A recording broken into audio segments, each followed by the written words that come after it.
हम सबको, पूरे भारत देशवासियों को और पूरे विश्व को इस बात की बहुत बहुत बधाई कि हमारे पूर्वजों ने बहुत सारे मंदिरों को टूटते हुए देखा है, विध्वंस होते हुए देखा है, और हम इतने सौभाग्यशाली हैं कि हम अपने श्री राम जी को उनकी जन्मभूमि पे स्थापित होते हुए देखेंगे।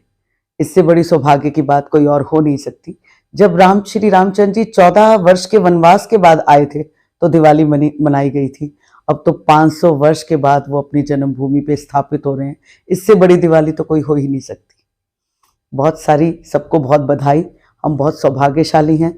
और रामचंद्र जी ने खुद, मतलब मैं कहती हूँ एक राजा में ईश्वर का अंश होता है तो वो राजा बनता है। और हमारे माननीय प्रधानमंत्री नरेंद्र मोदी जी को खुद रामचंद्र जी ने चुना होगा कि उनके काल में वो विराजमान हो रहे हैं, उनके द्वारा विराजमान हो रहे हैं। उन्होंने इसके लिए कोशिश तो की ही, लेकिन हमारे राजा खुद सौभाग्यशाली हैं कि श्री रामचंद्र जी ने उनको चुना है। नहीं तो ये काम बहुत पहले हो गया होता। 1992 में कितना सारा कोशिशें की गई, 3 लाख लोग मारे गए, बहुत सारे संत, बहुत सारे कार्यकर्ता जो हैं, जवान, आदमी, औरतें, बहुत मारे गए, लेकिन तब नहीं हुआ। और अब हुआ तो बड़ी शांति से हो गया। वो जज भी बधाई के पात्र हैं जिन्होंने ये निर्णय दिया। और माननीय प्रधानमंत्री जी बहुत बधाई के पात्र हैं, क्योंकि युगों युगों तक उनका इतिहास में स्वर्ण अक्षरों से लिखा जाएगा कि उनके काल में इस तरह से प्राण प्रतिष्ठा हुई और राम जन्मभूमि में राम जी विराजमान हुए। जिस तरह से सब मना सके मनाएंगे।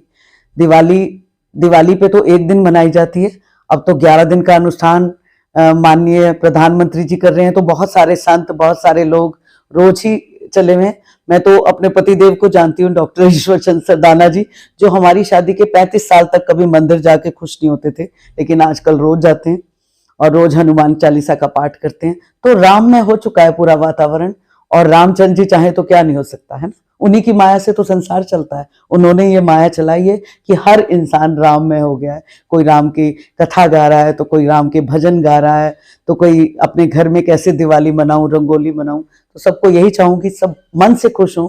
और जो हम मन से खुश होकर कर सकते हैं कि रंगोली बनाइए, अपने घर सजाइए, और दिवाली तो मनानी नहीं मनानी है, और बहुत जो कर सकते हैं वो करें। और हम ये प्रण लें कि हम रामचंद्र जी का अनुसरण करेंगे, अच्छी अच्छी बातें सीखेंगे। इंसान, एक आम इंसान के साथ सारे राजनीतिज्ञ भी राम राज्य बनाने की प्रण लें कि हम सब ऐसे ही बनेंगे, क्योंकि राजनीति बहुत बदनाम हो चुकी है। उसको भी बदलने का प्रयास करें सब। सबको एक बार फिर बहुत बहुत बधाई। बहुत हर्षोल्लास से इसको भारत तो मनाए ही, पूरा विश्व भी मनाए और मना भी रहा है। अब तो राम मंदिर नहीं, राष्ट्र मंदिर की संख्या भी दे दी गई है। पूरा विश्व इस ओर देख रहा है। मुझे पता है कि मैं ओवरसीज क्लाइंट देखती हूँ, तो हर क्लाइंट पूछ रहा है क्या होगा, क्या करना चाहिए। इसका मतलब वो भी करने की तैयारी कर रहे हैं। बहुत खुशी का विषय है।